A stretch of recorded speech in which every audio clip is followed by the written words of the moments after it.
Greetings everyone, this is Dan for SK, and I'm joined by Svenskeren. How are you, Sven? I'm good, thank you. So we're gonna start at a bit of a sad place. SK at the playoffs in the spring season. It was a very unfortunate 2-3, double 2-3 even against UOL and H2K. So walk me through what happened in the game versus UOL from your point of view. The UL best of five was pretty hard. I think like the last game we could have easily won, but it was like miscommunication on the Nasher, which kind of sealed the deal. So yeah, we lost because of that. What about the game versus H2K? And H2K was, I think it was more one-sided, but since I don't know how we were as a team, it was kind of weird. When we were up 2-0, then we started taking it very, very unseriously, and then we just gave them a chance to come back, and then they abused it and won. Do you reckon that if it weren't for the Baron steal, Monte Cristo actually analyzed the game, and he said that multiple times SK could have won, but there was this one point at which Power of Evil stole the Baron. Was that the turning point, or was SK kind of crumbling before that? Like, with our play style, we could have just, if we got the Nash, we would have just ended the game. But since they got the Nash and we couldn't end the game right there, then it was like, with our play style, we didn't really know how to win at that point. So I think the game was just over there for us. So you're known as a pretty YOLO Lee Sin player. You picked it twice, you wrecked UOL twice. So what was it a point where you just said, okay, you know, to hell with it, I have to do what I have to do? Is that the motivation behind the pick, or was it comp related?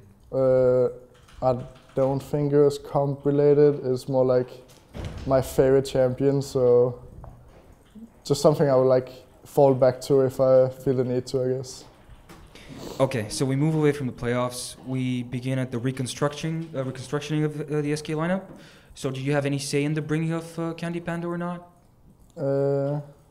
I guess I had a saying in bringing back Candy, since Alex asked everyone, I guess, who they would want in the team after the split was over, and I pretty much only wanted Candy, so I guess I had a saying. Why? What does Candy bring to the table?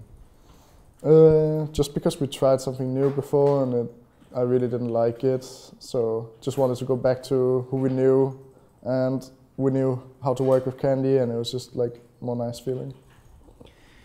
So far in this summer split, it seems like SK lives and dies by your gameplay. Do you think that this is a correct assessment? When you go ham, it's just SK stomps. If you're not, you know, if you're shaky, then maybe we don't do that well. Do you reckon that's a good statement?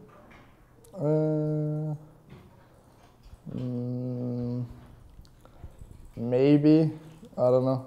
I feel like we're just undecisive as a team, and when somebody takes the initiative to like do something, then we can like easily win. That's just what I feel like we need. Does that mean that, does this imply that you're usually the one who takes the initiative? Maybe sometimes, I guess, in our wins. Maybe it was. I don't really remember, but yeah, maybe. Under what circumstances would you take the initiative?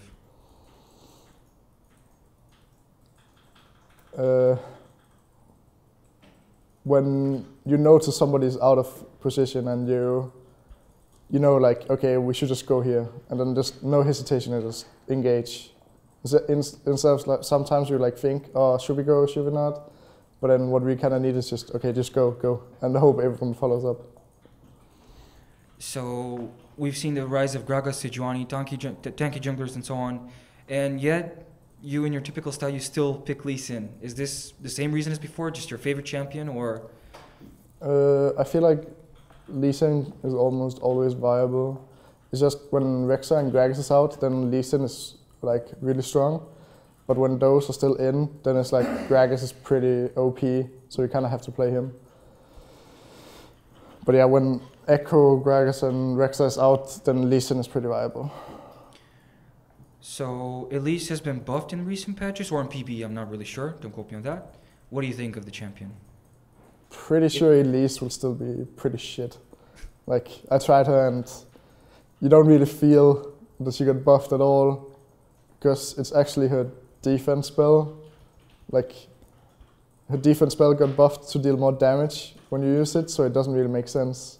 So yeah, I don't feel it. If we give you the power to change Elise in a way that would be competitively viable, what would you change? On Elise? Yeah.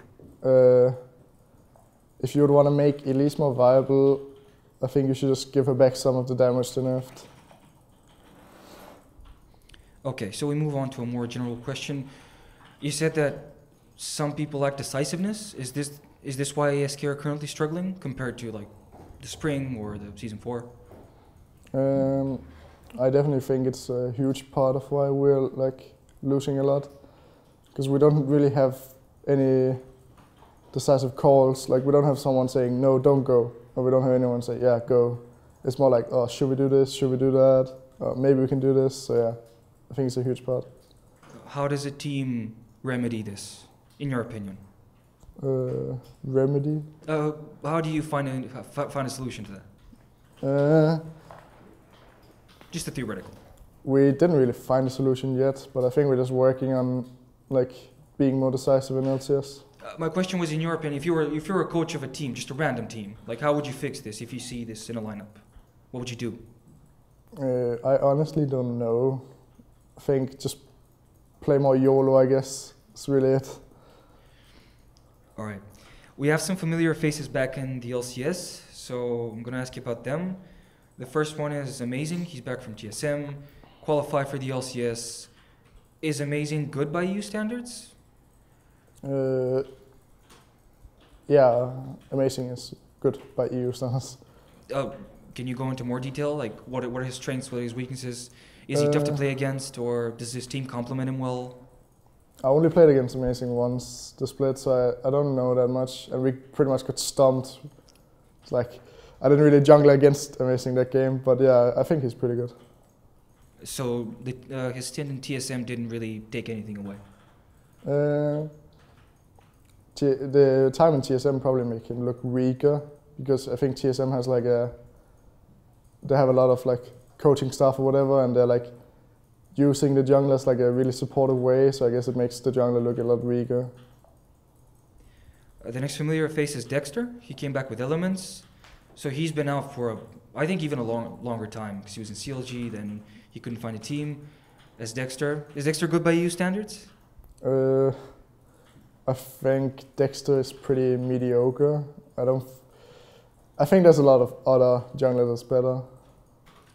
What does he lack?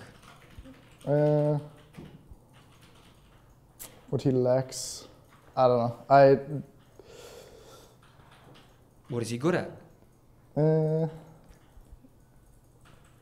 I guess he like follows the team or whatever. Like the team wants him to do. I guess he does that.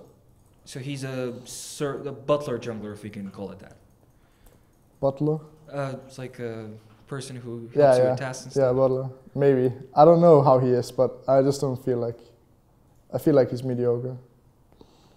Could that be attributed to Elements' shaky start? You know, they brought back tabs. SK Elements are in the same boat, like bringing back formulas, but they too aren't doing. Yeah, of course, it could have something to do with that. Okay, finally, Shook is back, although he's played like 2 games. So first of all, my first question is: was Shook misused in Elements?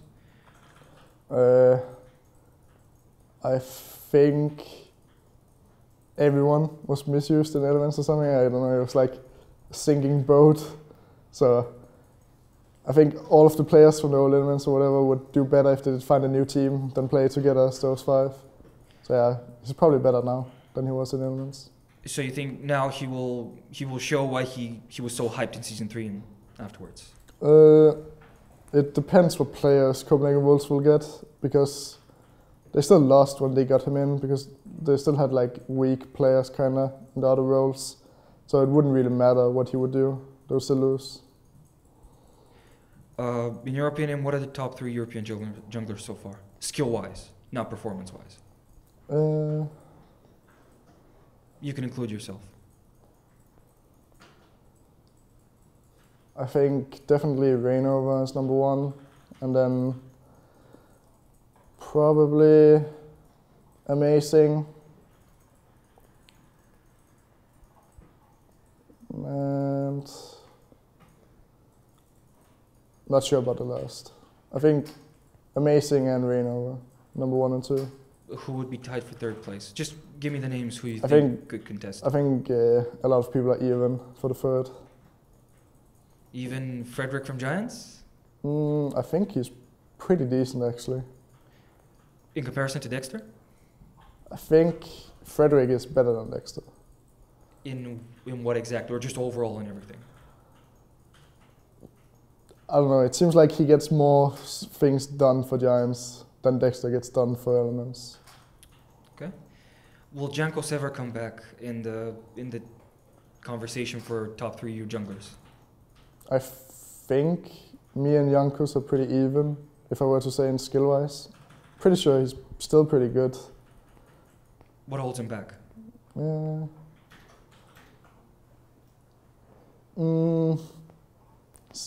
Elo health team, maybe, I don't know.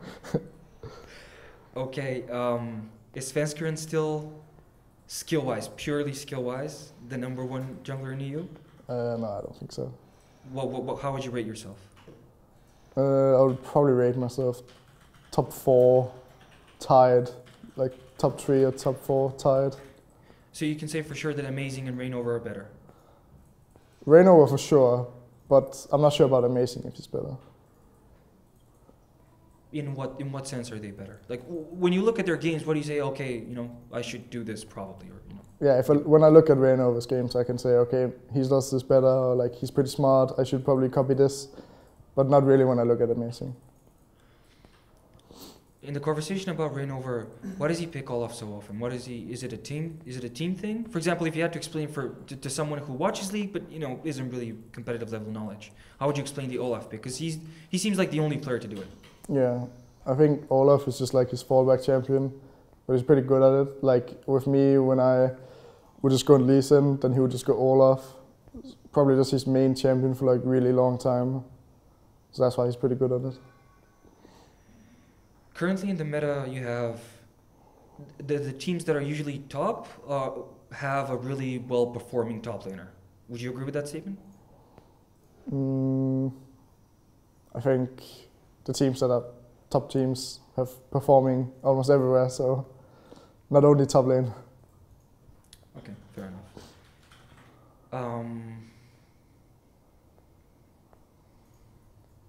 All right, final question. Which teams do you think will reach the playoffs, currently looking at the standings?